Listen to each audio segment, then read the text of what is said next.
Hi, Joseph Knowles here with Union Home Mortgage, and this is Leads Are What We Need.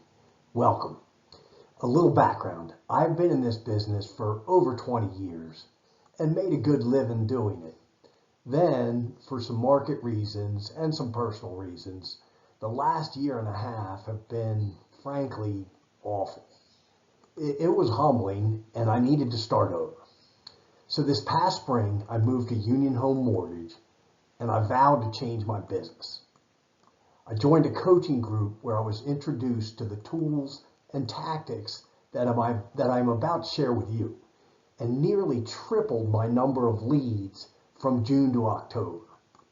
At this point, I'm still more of a student than an expert, but based on my confidence moving forward, I thought it was worth sharing. So let's get into it. All of us, realtors, mortgage consultants, anyone in a sales role, need to regularly meet and stay in touch with folks who can benefit from our service. I've met many agents who have incredibly detailed checklists for staying on top of the transaction process. Makes sense. But what about the prospecting process?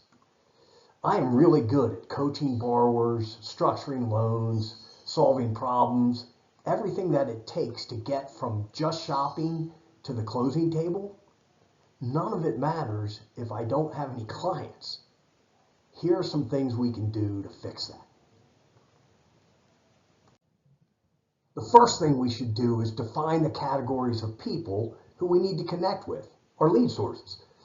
We created a good list for you here: current client referrals, past clients, personal friends, advertisements, business partners, builders, other realtors. But you can quickly and easily customize it to your own business.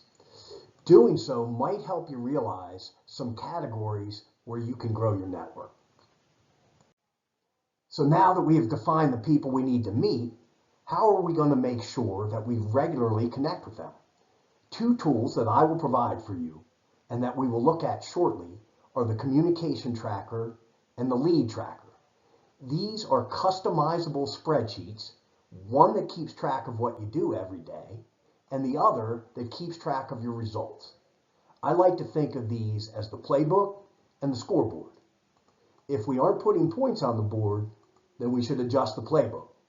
By keeping good records, we will learn what activities produce the best results. The third element is perhaps the most important because it is the people who you work with. You need people who you can talk to, who feel your pain, mentors who you can learn from, but who will also hold your feet to the fire. No matter how accomplished that you are at any skill, if you want to continue to improve, then you need a good coach. The things that we do every day that help us to communicate our value and our service are the things that we should include on the tracker. This is a good list, and we will look at these, but you should input those that work best for you. Set goals and keep track of it. If you are not getting the results that you want, then you either need to adjust how or how many. The most important row on anyone's communication tracker is the one marked hours prospected. You have to block the time. Maybe collaborate and coordinate times with your teammates, whatever it takes. You need to connect with new leads. No matter how experienced and skilled you are at your craft, it does not matter if you don't have any clients to serve. Even in a world of texts and emails and InstaChat or whatever, we all still spend a good bit of time on the phone. One strategy that has helped me is setting up theme days. If you make a number of calls in a row with the same purpose, your rap gets better. Think about it. It's homecoming this weekend and I need a date. I make 4 calls and they all hang up on me. But by that 5th call, I am rocking and rolling. It might be 2 or 3 minutes before she hangs up. That's sales. Get better as you go. Another advantage of the theme days is that you know who to call and why. An example, on Thursday, I will call 20 past clients and offer each of them a free monthly home valuation service that I provide. Theme days make you more efficient, and they give you a framework and a rhythm for each week. Try it out. Although it seems to have become more and more difficult to arrange, in-person meetings are still the best way to connect with people. They can feel your energy, your sincerity, even your quirks. Knowles will not eat a sandwich with mayonnaise. He might even throw it against the wall. That is an old family story. But the point is, the best way to build trust and to build relationships is to meet face to face. Do it as often as you can, and your business relationships will grow stronger. This is pretty much the same point as the previous slide.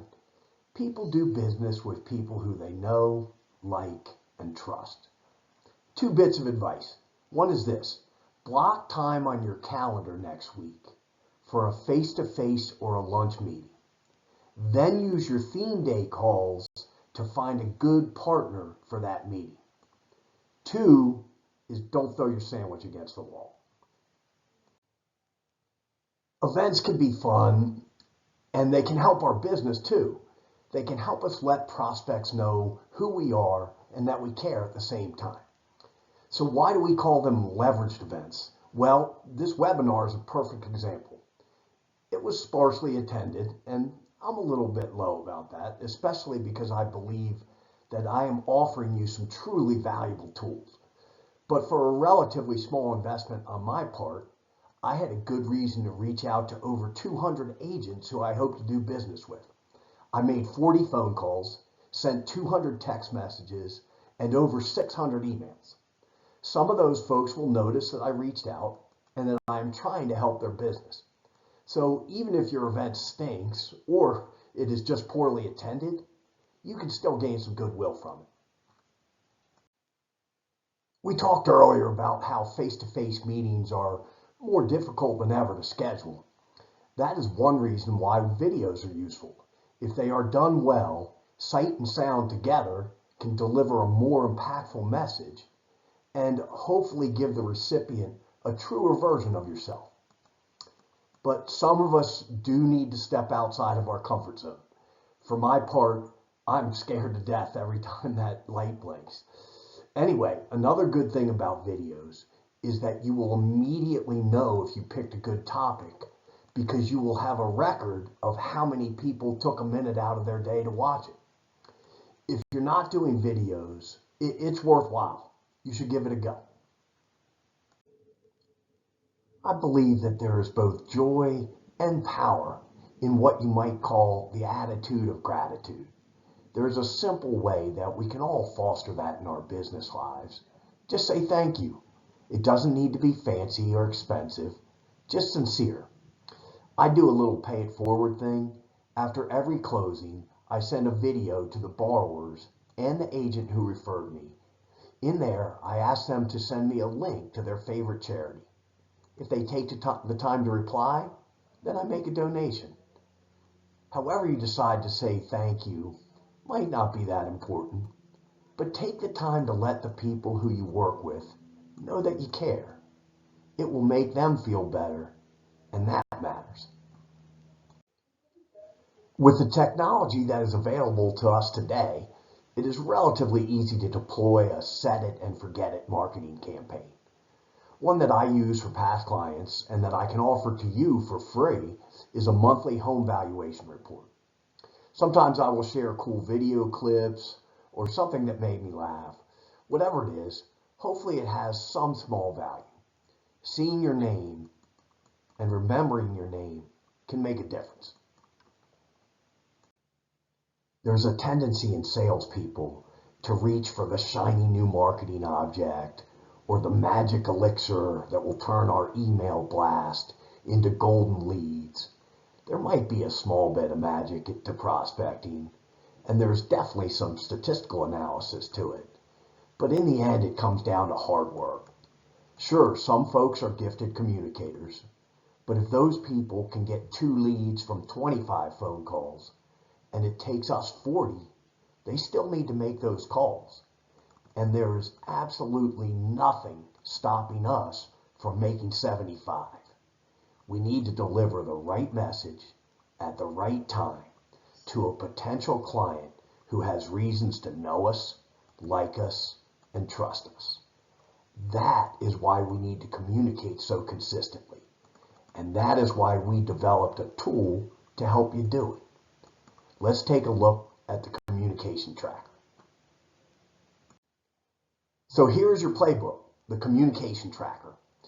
Some of our folks like to call it the impact tracker. It is an editable spreadsheet with 12 tabs for 12 weeks. My advice is that you input your theme days right underneath the days of the week at the top. On the far left, you input the activities that you believe will help you connect with prospects. On the far right, you input your goals, then you go to work. The best way to hold yourself accountable for meeting your goals is to fill it in at the end of every workday. When I do that and it looks weak or sometimes even empty, I typically do something about it. For the same reason, you should share this regularly, every 2 weeks or whatever works for you, but share it with your accountability partner, your coach, teammates, mentors, whoever will hold your feet to the fire. Like a lot of things, it's simple, but not easy. It is a discipline. At the bottom of the sheet, you will fill in your wins, and those will go to the scoreboard. The lead tracker is what we will look at next. Here is our scoreboard, the lead tracker. Assuming we stuck to our playbook, did we put any points on the board? Did we make any money? This will show us the results.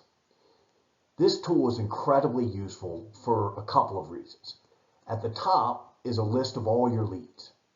If your theme day is to follow up leads, all the data that you need, name, contact information, and your notes, are all right there in one place. It will make you more efficient with your time, which as far as we know is the only irreplaceable commodity. At the bottom, you have your stat lines, and this data will become more and more valuable over time. Maybe you learn that you closed 3 out of 5 leads from past clients, but only 1 out of 5 from your advertising. What do you do with this data? You examine it yourself, then you collaborate with your teammates and your coaches, and then you decide if you need to change your playbook. Do I need to change what I'm doing every day? Or do I need to change how often? Meaning, do I just change my goals? If you saw the movie Remember the Titans, one of my all-time favorites, Coach Boone said it perfectly. It's just like Novocaine. Give it time, it'll work. So that's it for now. Thank you. If you take these tools and these strategies and you put them to work, you make it part of what you do every day, then you will generate more leads and you will make more money. Hopefully this goes without saying, but I want to make sure that I communicate clearly. I want to do business with you, and if we do that, your business will be better. I am at your service. Feel free to call anytime.